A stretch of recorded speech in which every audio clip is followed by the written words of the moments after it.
nag-umpisa na. At ang ating pag-aaralan ngayon ay matatagpuan natin sa 2 Timothy 4:7. Sabi dito, finish strong, or tapusin natin ng may kalakasan. Amen. Imagine, no, November na. Ilang araw na lang, Pasko na. Amen. Ready na kayo yung mga Christmas gift ninyo? Hindi pa, no, kasi wala pang sale. Amen. So, napakalapit na. At parang kahapon lang, nung nag-umpisa tayo ng 2025, ngayon matatapos na ulit. Amen? Nung isang araw lang, parang idiniklara lang natin ang mga bagong bagay na gagawin ng Diyos sa buhay natin. At ngayon, nagka-count tayo sa panibagong taon. Iilang araw na lang, nasa panibagong taon na naman tayo ng 2026. Sabi nga nung nakaraang taon, we took ownership sa lahat ng areas na ibinigay ng Lord sa buhay natin. Amen. We took ownership sa ating pamilya, sa ating trabaho, sa ating kalusugan, sa ating ministeryo. And we step confidently into what God has assigned. So, noong 2025, di ba pag bagong taon, ewan ko ba, mayroon tayong pakiramdam na excited tayo. Amen? May pakiramdam tayo na tuwing bagong taon, excited tayo na harapin ang panibagong taon. Amen? Fully charged tayo. After ng mahabang bakasyon, excited ka na ulit. Yes, 2026 na, Lord. Di ba may ganun tayong pakiramdam. Every time na magbabagong taon, nagkakaroon tayo ng panibagong lakas, ng panibagong excitement, na may sisimulan na naman tayong bagong taon. Amen. At naging faithful steward tayo ng ating pananampalataya. Amen ba? Naging faithful steward ka ng iyong pamilya. Amen? Parang alang-aling tayo doon. Naging faithful steward ka ng mga finances at pagpapalang ibinigay sa iyo ng Lord. At naging faithful steward ka ng calling o pagkatawag mo sa Diyos. That no matter what happens sa buhay mo, for 2025, maraming struggle, pero biyaya ng Lord, nakakaawit ka pa rin. Nakakatugtog ka pa rin. Kaya mo pa rin itaas ang iyong mga kamay at sabihin mo na, Lord, mabuti ka sa buhay ko. Amen? Pero ngayon, magtatapos na ang taong ito din yung magandang panahon to reflect. At tanungin ang sarili mo, kumusta nga ga ako, Lord? Tanungin mo yung katabi mo, kumusta ga? Kumusta ka ga? Kumusta ka ang iyong isang taon? Matatapos na ang panibagong taon. Kumusta ang isang taon mo? Sabi dito, kumusta ang takbo ng buhay mo this year? May nadapa? May nasaktan? May nawalan? May nalungkot? May sumaya? All life experiences nadaanan natin ngayong 2025. Amen? May mga unanswered prayer pa tayo. Amen? At may mga panalangin ng Diyos na sinagot ka na rin.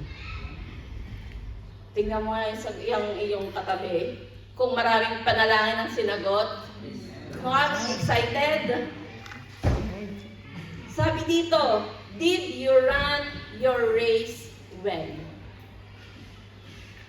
Tumakbo ka ba ayon sa iyong pananampalataya ng maayos ngayong taong ito? Or medyo may mga napabayaan tayong ibang areas ng buhay natin? Sabi mo. Amen? Sabi nga, ito yung katotohanan. Madaling magsimula. Amen. Madaling magsimula ng isang bagay, pero minsan, mahirap tapusin. Yung lagi kang excited magsimula, pero pag nasa kalagitnaan ka na, marami ang hindi na tinatapos yung sinimulan nila. Marami ang natatapos na hindi na masaya. Marami natatapos ang isang gawain na sobrang pagod ka. Amen. At sa hapong ito, pag-aaralan natin ang tatlong uri. Sabi niya, 3 types of finisher. Tatlong klase ng mga mananampalataya kung paano nila tinatapos ang kanilang mga takbuhin. Excited tayo? Excited natin i-categorize. Nasa ang category ka ako dito? Titingnan natin. Ano? Sabi niya dito, which one are we becoming? So today, hayaan natin turuan tayo ng Lord na tapusin ang ating lakbayin ng may kalakasan. At sabi sa 2 Timothy 4-7, napakaganda. I have fought the good fight, and I have finished the race, I have kept the faith. Pinagbuti ko ang aking pakikipaglaban, natapos ko ang dapat kong takbuhin at nanatili akong tapat sa pananampalataya. Tingnan mo yung katabi mo, tapat na tapat sa kanyang pananampalataya. Amen? Kahit di napagod sa pagtakbo. So pag-aaralan natin dito yung tatlong uri daw ng nagtapos, or pagtatapos. At makikita natin yung mga biblical person na nasa category ng tatlong ito. Ibig sabihin, hindi lang tayo. Even the people on previous year, month, ages, naranasan nila ang nararanasan natin. Ang tanong, saan tayo tatayo? Amen? Sabi nga, there's no such new things under the sun. Amen? Lahat nangyari na. Lahat ipinaranas na ng Lord. Lahat may napagtagumpayan na. So, ang unang tao dito, ang sabi dito, ang unang tao daw, ay those who never finish. Ito daw yung mga tao na tumakbo, nagsimula, pero hindi nila natapos. At nakakalungkot, itong mga taong ito kung sa Bible, they are very well known in the Bible. Kilala sila, amen. Example, si Samson, si Saul. Kilala sila sa Bible. Amen? Pero, hindi pala sila nakatapos ng maayos sa kanilang takbuhin. Sabi dito sa Judges 16:20, then she called Samson the Philistine are upon you. He awoke from his sleep and thought, I'll go out as before and shake myself free. But he did not know that the Lord had left him. Sino ang may kilala kay Samson? Amen? Yung pinakamalakas sa Bible. Amen? Ay si Delilah. Sino nakakakilala? Hindi yan yung katabi mo. Amen? Sabi mo, malakas lang ako pero wala akong Delilah. Amen? Ang sabi dito, he has a full natural, supernatural strength. Binigyan siya ng Lord ng kalakasan na wala sa iba. Imagine, from birth pa lang, ipinangako na siya sa Lord ng kanyang ina. Amen? At ang pangatlo, he had every advantage. Pero ano ang naging problema ni Samson? He allowed compromise, distraction, and pride to destroy him. Imagine, chosen ka na, alam mo na, napapagtagumpayin ka ng Lord, pero anong nangyari? He allowed compromises sa buhay niya. He allowed distraction and he allowed pride to destroy him. So, titingnan natin. Imagine, great man of God, hindi nakatapos ng takbuhin niya because of what? Distraction, compromise, and pride. Wala dito nun. Amen? Oh, wala sumagot. Lord, wala po yan dito in Jesus' name. Amen? Walang nagko-compromise. Sabi dito, he started powerful, but he did not finish well. Amen? Isa sa great man of God, pinakamalakas, hindi nakatapos sa lakbayin niya ng matagumpay. Pangalawa, si Saul. Sinong may kilala kay Saul? Hindi yun yung kapitbahay ninyo. Amen? Sabi dito sa 1 Samuel 15:23, "For rebellion is like the sin of divination, and arrogance like the evil of idolatry. Because you have rejected the word of God, He has rejected you as a king." Si Saul ang isa sa mga hari na nireject ng Lord. Kasi bakit? Even siya, nireject niya ang salita ng Diyos. Naniniwala tayo that Saul is chosen by God. Amen. God anointed him and God positioned him. Noong time na yun, isa siya sa pinakamagagaling na hari. Pero ano nangyari sa kanya? He lost sight of God's word, focused on pleasing people, and allowed pride to rule him. Pangalawa nang nabanggit ang pride. Amen? So bakit bumagsak ang mga magigiting na taong ito? Dahil sa pride and rejected the word of God. Ito yung gusto lang ituro sa atin, ano? May mga nasimulan ba tayo na hindi natin tinapos? Yung iniwan mo na lang. Kasi bakit? Nawala yung focus mo, na-pressure ka, at hinayaan mo na ang disappointment kainin ang puso mo. Maraming pagkakataon sa buhay natin na pag na-disappoint na tayo, ayaw na nating magpatuloy. Pag na-disappoint tayo, ayaw mo nang humakbang. Pag na-disappoint tayo, iwan na, hindi yan para sa akin, Pastora. Amen? At bakit? Isa iyon sa nagiging hadlang para makatapos tayo sa ating lakbayin ng matagumpay. Diba? Imagine si Samson, si Saul, hindi nila napagtagumpayan ang lakad nila ng matagumpay. Ang pangalawa, sabi dito, those who finish limping. Ito naman daw yung nakatapos sila pero struggle. Yung natapos nilang lakbayin nila pero struggle sila. These are the people who completed the journey pero barely, muntik pang hindi matapos. Natapos nila pero naging mahina sila, parang hindi sila naging effective doon sa pagkatawag sa kanila. Amen. At meron tatlong tao dito na in example. Ang sabi dito si Eli. Sino may kilala kay Eli? Sino may din? Hindi ka nga, hindi ako. Amen, si Eli. Isa siyang man of God. Amen. Sardote. Pero anong nangyari sa kanya? Ang kanyang mga anak na lalaki, hinayaan niya na magkasala. Sabi sa 1 Samuel 3:13, "For I told him that I would judge his family forever because of the sin he knew about. His son blasphemed God and he failed to restrain them." Imagine, alam mong tama pero hindi ka nag-correct.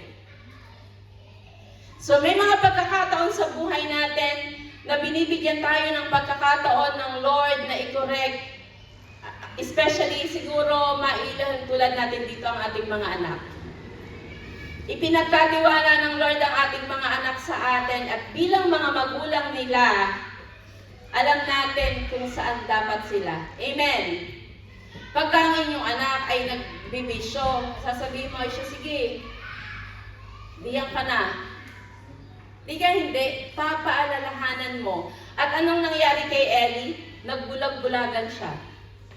Hinayaan niya ang mga anak niya na i-blaspheme ang God. Hinayaan niya. So God said that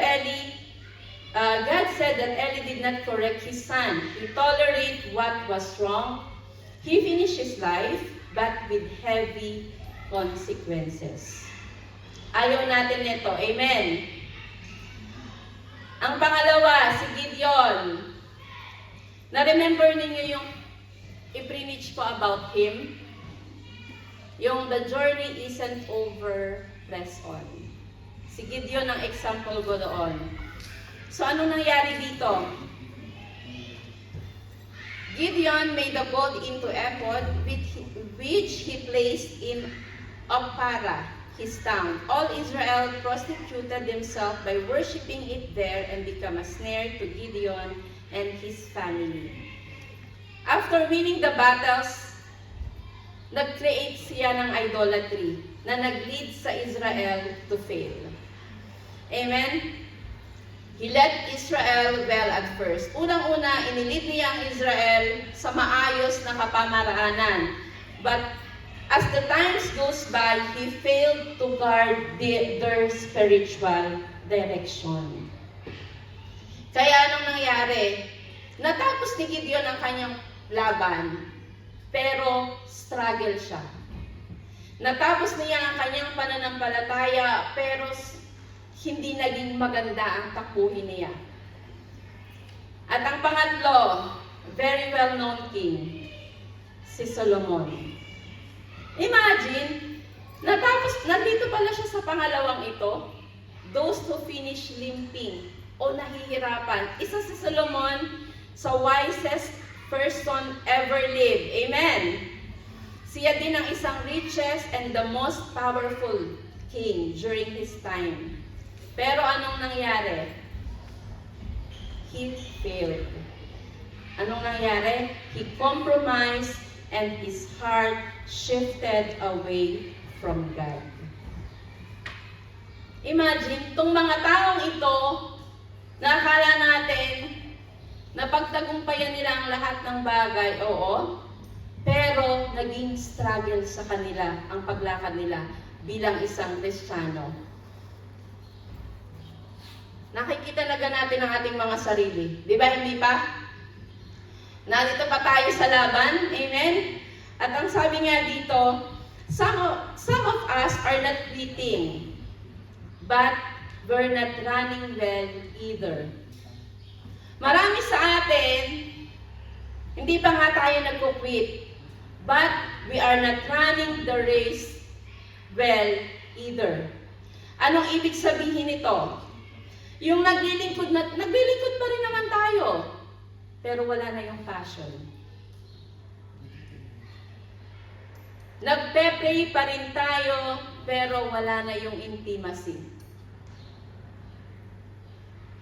Present pa rin tayo sa church, but we are spiritually drifting. At ang pang-apat, we are achieving a lot in life, but neglecting the soul. Sabi nga, ang mga taong ito, natatapos sila, pero mahihina. There's a lot of people, or somehow, somewhere sa buhay natin, akala natin naglilingkod tayo, but our heart is already away from God. Amen? Yung nananalangin tayo, pero pag nanalangin ka, ang ganda nung prayer meeting natin, yung itinuro ni Jonah, nananalangin tayo, pero wala na yung heart natin. At makikita tayo dito sa church, present pa rin tayo, pero we are spiritually drifting. Or nawawala na talaga tayo. Amen? Ibig sabihin, we have to check our heart kung nasaan level na tayo ng buhay pananampalataya natin. Kasi akala natin, normal lang yung nagpe-pray. Ano yung sabi mo? Ano yung title ng iyong prayer meeting? Ha? Habit na lang or Routine. heartbeat or routine? When prayer stops being a habit and starts being a heartbeat. When prayer stops being a habit And it starts being a and starts being a habit. heartbeat. Heartbeat. Amen? Yung sabi niya ni Jonah, yung nananalangin siya, kasi papagalitan siya ng nanay niya pag hindi siya sumama. Sinasamahan na lang niya yung magulang niya sa pananalangin. Pero wala na yung puso niya. Parang dito, we thought that we are still worshiping, but we don't have that passion anymore na magpatuloy sa paglilingkod. Hindi dahil sa ayaw mo na, but there are so many things happened along the way when we are walking sa buhay natin sa pananampalataya. There are so many things happened na hindi natin napansin. Amen. When we struggle sometimes, we tend not to be thankful. Nakakalimutan natin mas maging magpasalamat sa kabila ng mga pinagdadaanan natin. Nakalimutan natin tingnan ang mas magandang plano ng Diyos sa buhay natin despite of all the circumstances that we have. Amen? So parang runner, nakarating nga sa finish line pero pagod na pagod. Yung parang lumakad kami sa Diamond Harbor, natapos nga namin, pero pagod na pagod kami. So ganun din ang pananampalataya natin. God wants more for us, not just a survival. Hindi na gusto ng Lord na mag-survive ka lang sa pananampalataya mo, pero magkaroon ka ng kalakasan na harapin ang lahat ng pinagdadaanan mo ng may pananampalataya. And not just a completion, but faithfulness. Ikaw ay magiging tapat hanggang wakas. Kaya? Tapat ka ga hanggang wakas. Kaya mong tayuan ang pananampalataya mo. May passion pa na naglilingkod.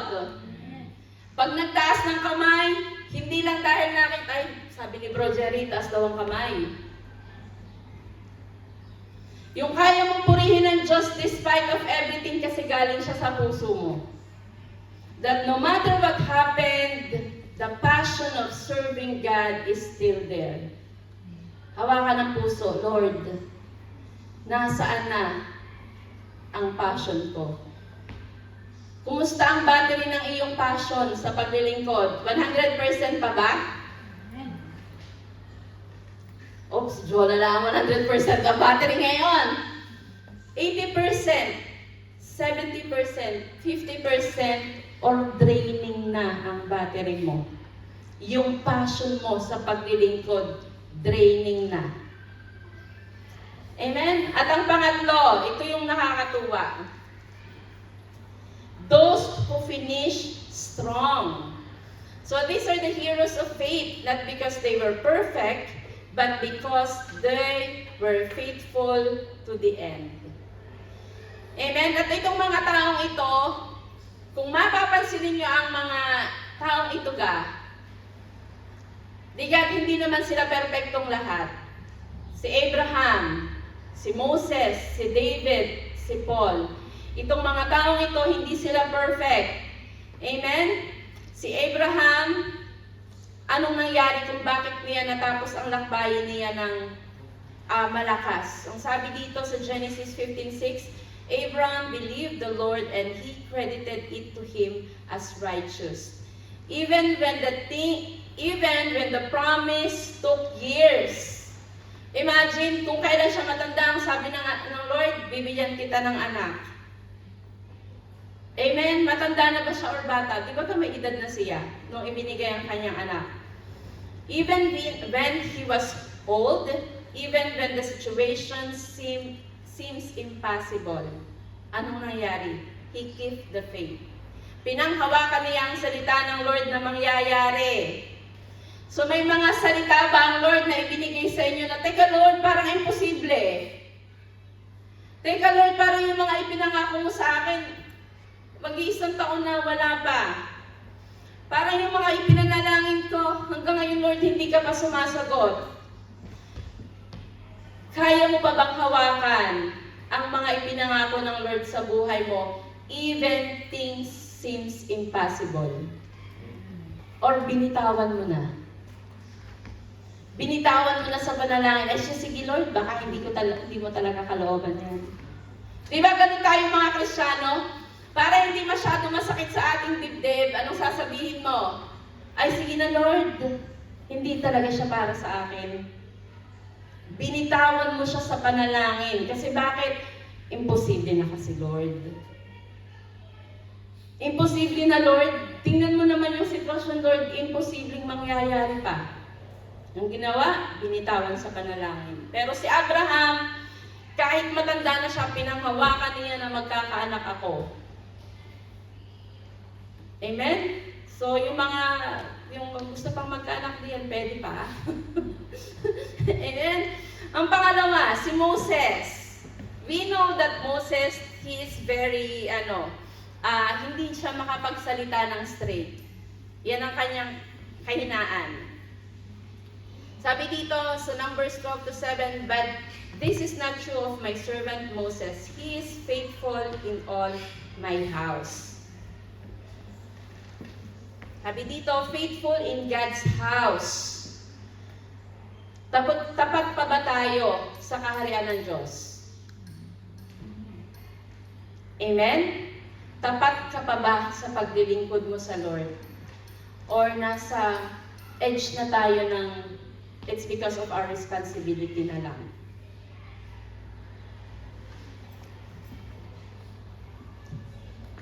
At tahimik ang lahat. Amen? But despite of the frustration, despite of personal weaknesses, he stayed faithful. Amen? Marami sa pagkakataon sa buhay natin na I just remember nung nag-i-start tayo, grabe yung apoy. Grabe ang apoy, natarang, pastora, kaya natin ito. Amen? Ang bawat isa talagang grabe ang apoy na may gagawin ng Diyos. But as we walk sa ating pananampalataya, nakikita natin may mga pagkakataon na nanghihina na. May mga pagkakataon na i-stumble tayo. May mga pagkakataon sa buhay natin na ang kahinaan ng iba ay nagiging distraction na natin. Amen. Yung kahinaan ng kapatid mo, naging distraction. Ay, hindi na ako magsisimba, pastora. Gaya naman iyan. Ay, ganito naman ito. Ay, hindi naman sila nagbabago. Di nga? Naging distraction na natin ang kahinaan ng iba.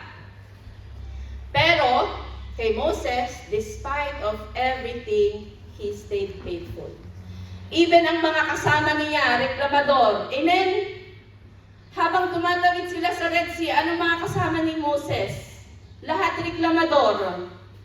Amen. Na kung nare-remember ninyo, habang lumalakad sila sa Red Sea, ano yung ay, bakit sumama pa kami dito kay Moses? Ay, kung nandun kami sa Egypt, namumuhay kami ng maayos. Amen? Kung hindi ako sumama dito kay Moses, siguro maayos ang buhay ko. Kung hindi ako sumama kay Pastora Jaja, malamang masaya ang buhay ko. At hindi ako naglingkod. Amen? Kasi bakit? Habang lumalakad tayo, nasasaktan ka, pinipress ang iyong pananampalataya, ilalabas ng Lord ang tunay na nasa puso mo. At kung dumating man yung point ng buhay mo na ikaw ay nagre-reklamo na, anong gagawin mo?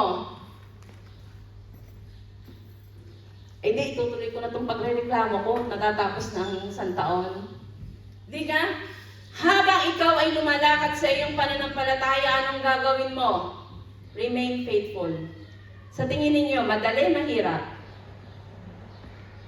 Yung totoo, madali o maging mahirap ang maging faithful hanggang huli? Mahirap. Mahirap. So pag sinabi ninyo na mahirap, anong gagawin ko? Sinasabi ko na nga ba Judgmental yan, pastora. No? Kasi bakit? Lahat tayo nakaranas tayo ng pag-iyak sa ating pananampalataya. Lahat tayo dito dumaras sa mga pagsubok at sinasabi mo, once upon a time sa buhay mo, ayaw ko munang umattend ng prayer meeting, pastora.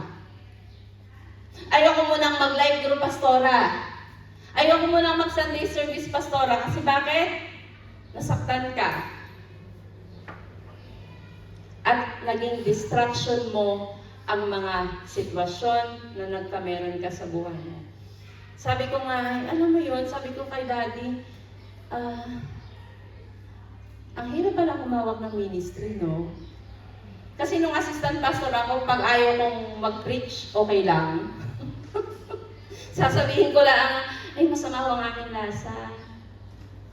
Ay di ang senior pastor ang mag-preach. Pero pag ikaw pala, wala kang makahalili, sabi ko nga, nakakapagod pala, kaya next week si John ang mag-preach. Amen. Pero dumarating tayo sa buhay natin, we are juggling sa trabaho, sa pamilya, sa ministeryo, sa personal nating buhay, and it's not always an easy journey. Habang iniitsa mo ang bola ng pamilya mo, sasambutin mo ang ministry. Habang iniitsa mo ang bola ng iyong trabaho, sasambutin mo ang iyong pamilya. At habang may umaangat, may bumababa. Diga? Alam niyo yung magician na may bola? Iitsa yung pamilya, babagsak yung isa. Iitsa mo yung pamilya, ay yung trabaho mo, may babagsak na isa. Ganun ang buhay Kristiyano natin. At hindi natin napapansin na somehow, somewhere along the way, may nakakalimutan ka. May nako-compromise ka. May naiiwan ka. Amen? At sabi nga dito, kaya pa ba nating manatili ng tapat? Ilang buwan na lang, oh. Ilang weeks na lang? 5 weeks? Tama ba? 5 weeks, 2026 na? Tingnan mo yung katabi mo. Nung last year, ganyan pa rin itsura niya. Imagine, hindi tumanda. Tumaba lang. Hindi rin bumata. Normal lang. Amen? Tingnan mo nga kung tumanda yan o bumata. Tumaba lang. Tumaba lang daw, sabi ni Myrene. Tumaba lang. Amen? At ang pangatlo, isa sa pinakang great man of God, si David. Si David, hindi yan perfect na tao. He commit adultery. Pero bakit niya napagtagumpayan ang lakad niya? Sabi dito, now when David had served God's purpose in his own generation, he fell asleep and he was buried with his ancestor and his body decayed. David serves God's purpose in his own generation. Imperfect, yes? But he always returned to God and he stayed aligned with God's purpose. So, sino dito yung mga perfect na Kristiyano? Pakitaas ang kamay. Buti na lang. Pare-parehas tayo. So, sino dito yung mga imperfect Christian? Amen? Mga imperfect tayo, pero pag ikaw ay nagkakamali, kanino ka tumatakbo? Lord. Sa kaibigan mo? Kay Lord. Pag ikaw ay nasasaktan, kanino ka tumatakbo? Kay kumare? Pag ikaw ay nagkukulang, kanino ka tumatakbo? Pastora. Kay pastora. Pastora, pakuha mo na sa pabili. Amen? At pag ikaw ay nasasaktan, kanino ka tumatakbo? Amen? Kanino ka tumatakbo sa mga panahong ikaw ay nasa ganong sitwasyon? For the past 10 months ng buhay mo, lahat tayo nasaktan. Pero sino dito yung lumuhod sa Lord at sinabing, Lord, nasasaktan na ako? Sino dito yung nagsabi na, Lord, ano ka? Ito na ba yung plano mo sa amin dito sa New Zealand? Ito na ba yun? Ito na yun, Lord? At sino dito yung mga pagkakataon na talagang hinang-hinana pero nakakapit pa rin sa pananampalataya niya? Amen? Na kahit sabi nga, si Pinky, Pinky swear na lang yung nakakapit, pero nakakapit pa rin. Amen? Kasi bakit? Walang perfectong Kristiyano sa atin. Lahat tayo dito may pinagdaanan, lahat tayo ng hina. Pero ang tanong, naka-align ka pa ba sa purpose mo sa Lord? Nalalakaran mo ba ang pagtatawag ng Diyos sa buhay mo? Yes or no? Hindi ko po alam, Pastora. Nalalakaran mo ba ang pagkatawag mo bilang isang Kristiyano? At ang pang-apat, si Paul. Kilala natin si Paul, di ba? Na dating Saul, I have fought the good fight, finished the race, and keep faith. So, anong nangyari sa kanya? He was beaten, imprisoned, abandoned, but he finished strong. You don't have to be perfect to finish strong. You just need to be faithful, steady, consistent, and surrendered. Kung mapapansin natin nung last year, may mga pagkakataon sa buhay natin na, Lord, parang yung last year namin, ganun ulit.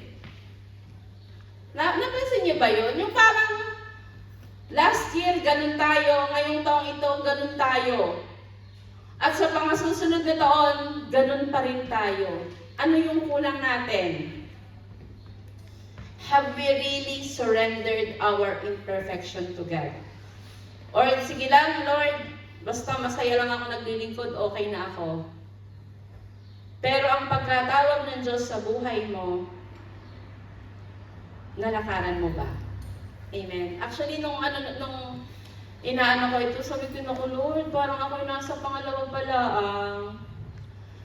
Pero ayaw kong mangyari yun sa buhay ko. Yung matapos yung buhay ko, na ako ay, sabi niya, I finish it but limping. Ayaw ko nun. Yung matapos ang buhay natin na hindi natin napagtagumpayan. Kasi bakit? Sinong naniniwala dito na lahat tayo tinawag ng Diyos? Amen. Lahat may purpose ang Lord. Sabi nga, hindi lang tayo normal na Kristiyano. God anointed you. So pag may nakita kang katabi mo, sinong nagbabas dito? Si Jenny Lana. Amen? Kaya mo bang i-share yung goodness ng Lord sa buhay mo? At kaya mo bang sabihin na mabuti ang Diyos sa buhay mo? Amen? So nasaan na tayong parte ng buhay natin? Nandito na ba tayo sa finish? Saan mo gustong mapabilang? Doon sa number 1 na hindi nila natapos at all kung ano yung pagkatawag sa kanila ng Lord. Or gusto mo na sa pangalawa, na natapos mo nga, nalakaran mo nga ang pagkatawag sa iyo ng Diyos, pero struggle ka. Kasi bakit? You haven't surrendered everything to God. At ang pangatlo, natapos mo ang lakbayin mo ng malakas at tapos na tapos. Amen? So saan natin gusto? Pangalawa, pangatlo, pang-apat. Wala namang pang-apat. Sabi ko, pang-apat, gusto ko ka. Amen. At ang sabi dito, ito yung mga steps na kailangan natin para manatili tayong malakas. Reflect your race. So, ngayong magtatapos ang 2025, this is our opportunity to reflect ano nga ba ang pagkatawag ng Diyos sa buhay mo. Baka He is elevating you sa another level ng paglilingkod mo pero ayaw mo. Ang pangalawa, realign with God. So, i-realign mo kay Lord kung ano talaga ang plano mo. Kasi, definitely, marami kang plinano na hindi mo isinama ang Diyos. Marami kang plano na ginawa na hindi mo i-consider ang Lord. Amen. Lahat minsan, sige na Lord, ito na lang. Hindi, may mga times tayo sa buhay natin na, sige na Lord, basta samahan mo ako. Ito ang gagawin ko, pero samahan mo ako. Ito ang gagawin ko, pero pagpalain mo ako. Ito ang gagawin ko, Lord, pero. Ang pangatlo, commit to daily growth. The moment you stop learning and growing, makikita mo na magiging stagnant ang buhay mo. At wala sa atin dito ang gusto maging stagnant ang buhay natin. Amen? So, i-commit natin ang ating mga sarili sa pag-unlad at pagkakaroon ng panibagong kaalaman. Pangatlo, avoid detours and shortcuts. Sabi ko sa inyo, di ba? First time, kahapon, galing kami Canamarican. Nag-grocery kami sa Westfield. Sinong nakapunta na doon ng Saturday? na midday na walang parking. As in, all over, unang palapag, pangalawang palapag, wala. So, buti na lang malapit bahay ni Maricar, may parking silang dalawa doon.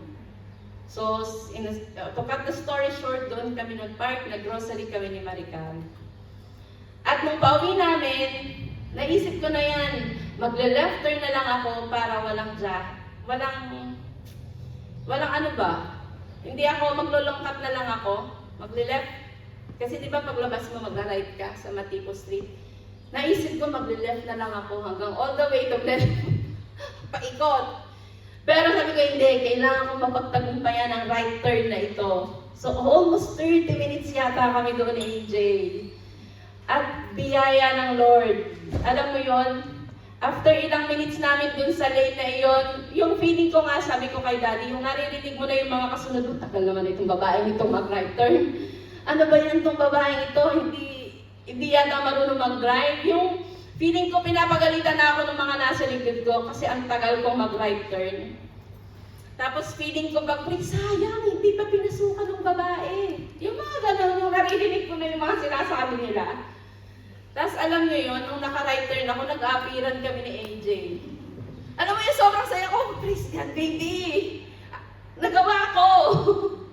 Alam mo yung pero yung puso ko, sobrang kinakabahan ako. Kasi bakit? Anytime baka businahan ako. Alam mo yung pero biya. At pray ako ng pray ha, angels of the Lord, tanggalin lahat ng mga sasakyan. Wala talaga. Alam mo yun, nakailang angels of the Lord na ako. Hindi talaga nauubos ang sasakyan sa Matipo Street. At sabi ko, Lord, talaga last na ito. Angels of the Lord, last na. Pakitanggal ang mga sasakyan. Wala pa rin eh. Sabi ng Lord, kaya mo yan.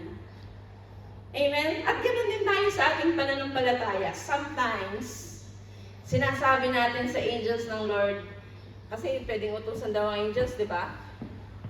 Angels of the Lord, pakilabang ang aking mga labada. Pakigawa nga itong mga ito, para ako'y wala nang gagawin. Sometimes, inaasa natin ang pananampalataya natin at paglago natin sa iba. And we are not exerting effort for us to grow alone in God. It's okay. Kasi lahat tayo, pinagdaanan natin yan. Na sometimes, ang ating pag-grow, iniasa na natin sa iba. Amen? Okay lang yan. Kasi lahat tayo, dumaraan dyan. At ang pangatlo, panglima, sabi dito, finish strong with purpose. Ano nga bang kalooban ng Lord sa buhay mo? Ano nga bang pagkatawag niya? Sabi nga, don't just live by accident. Live with intention and live for God's calling. Keep your eyes on reward.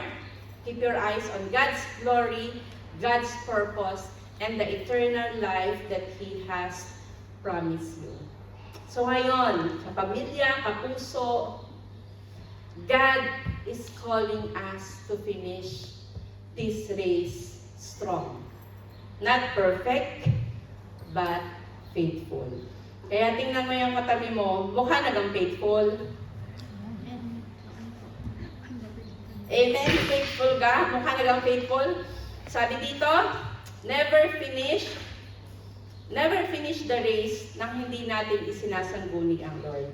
And before this year end, choose one area in your life.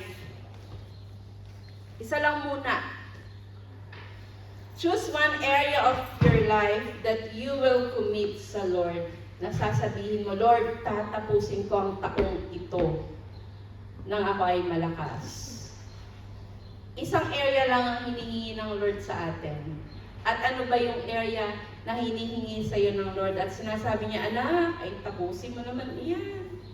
Sinimulan mo na, ayaw mong tapusin. Amen? So, are we excited to finish this year ng malakas? Are we excited to finish this year na hindi pa man sumasagot ang Lord sa ating mga panalangin, dediretso ka? At kung hindi man sinagot ng Lord ang panalangin natin, manatili. Kaya mo pa bang manatiling tapat sa Kanya? Amen? So sa hapong ito, as we worship God, hayaan mo na mag-commit ka lang ng isa sa Kanya ngayong araw na ito.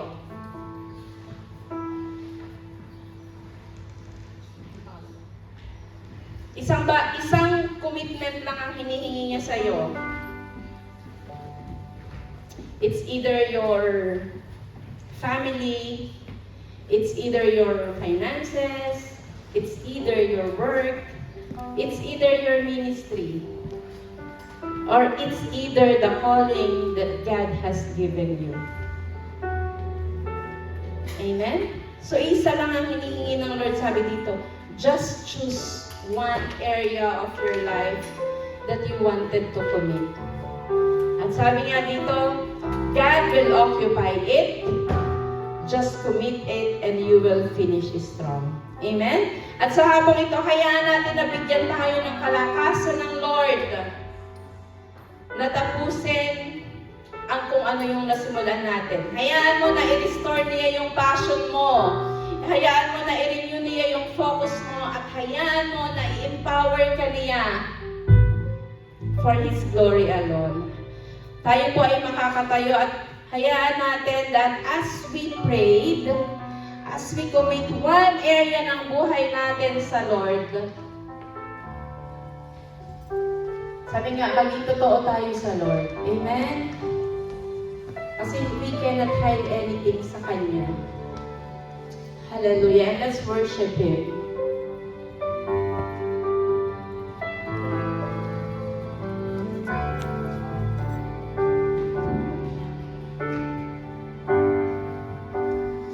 Hallelujah. Hayaan mo nakatagpuin ka ng Lord sa araw na ito. Amen.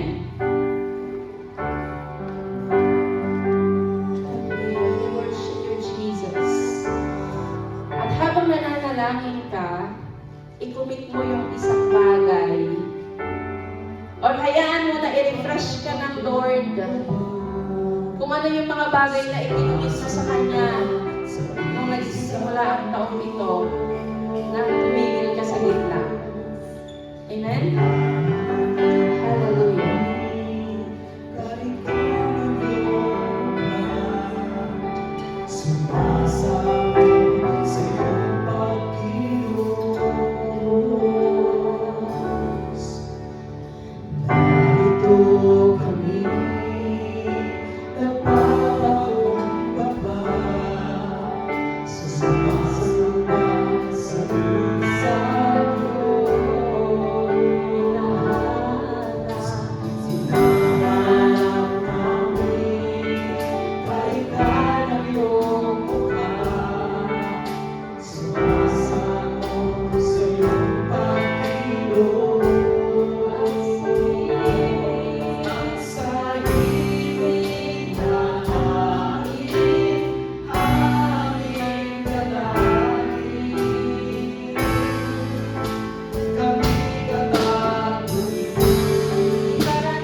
Amen? And as we commit to Him again, sabihin mo sa the Lord, gusto kong tapusin ang lakad kong ito ng may kalakasan. That despite na wala kang nakikitang pagbabago, okay lang. Despite na hindi siya sumasagot sa iyong panalangin, sasabihin mo at kakayanin mo na sabi mo, Lord, okay lang. Tutuloy ako. At kung sa mga panahon na nahihirapan ka at huminto ka, balikan mo yung panahon iyon. At sabihin mo sa Lord na, Lord, hayaan mo na tapusin ko ang sinimulan kong ito sa taong ito ng may kalakasan at pananampalataya. Amen? And as we worship Him, parang nananalangin ka at sinasabi mo, Lord, nandito ako, nagpapakumbaba ako at inilalapit ko ang buhay ko at puso ko sa iyo, Lord. Pagtagumpayin mo ako, pagtagumpayin mo ang pamilya ko, pagtagumpayin mo ang pagkatawag mo sa akin. Amen. Hallelujah. Come on, worship Him. He is waiting for your worship. Hallelujah. At kung sa mga pagkakataon na gusto mong humingi ng tawad, it's okay. Sabihin mo sa Lord, forgive me. Huminto ako. Forgive me, Panginoon. Tumigil ako. Hallelujah. Come on, worship Him.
Sabi ng Lord sa atin, kung ikaw ay pagod na, alam ko na marami sa atin dito, we are spiritually tired. Spiritually drained, and life is so exhausting. Pero ang sabi ng Lord sa atin, Amen, bibigyan siya niya ng panibagong lakas na harapin ang hamon ng buhay. Ipagkatiwala mo lang sa Kanya. And be faithful. Be faithful sa Lord kasi nakikita niya ang bawat galaw mo, ang bawat iyak mo, ang bawat panalangin ng puso niya, kapatid. Walang isa sa mga panalangin mo ang hindi niya narinig. But God is waiting for you to be faithful. That despite of everything, despite of the pain, despite of loneliness, despite na ikaw ay nahihirapan, paano mo haharapin ang buhay ng malakas?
sa mga katuruan, Panginoon, na narinig namin sa hapong ito, Panginoon. And Lord, hayaan mo na ang bawat isa sa amin sa lugar na ito, Panginoon, continue to remind us na kasama ka namin sa bawat lakad at takbo ng aming buhay pananampalataya, Panginoon.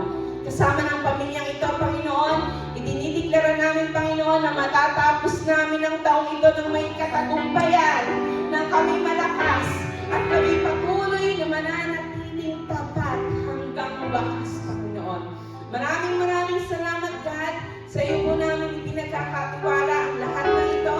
Ang katagumpayan ay hawak-hawak na ng bawat isang anak mo, God, na nagtitiwala sa iyo. Kaya sa iyo ang lahat ng papuri, pasasalamat at mataas na pagsamba in Jesus'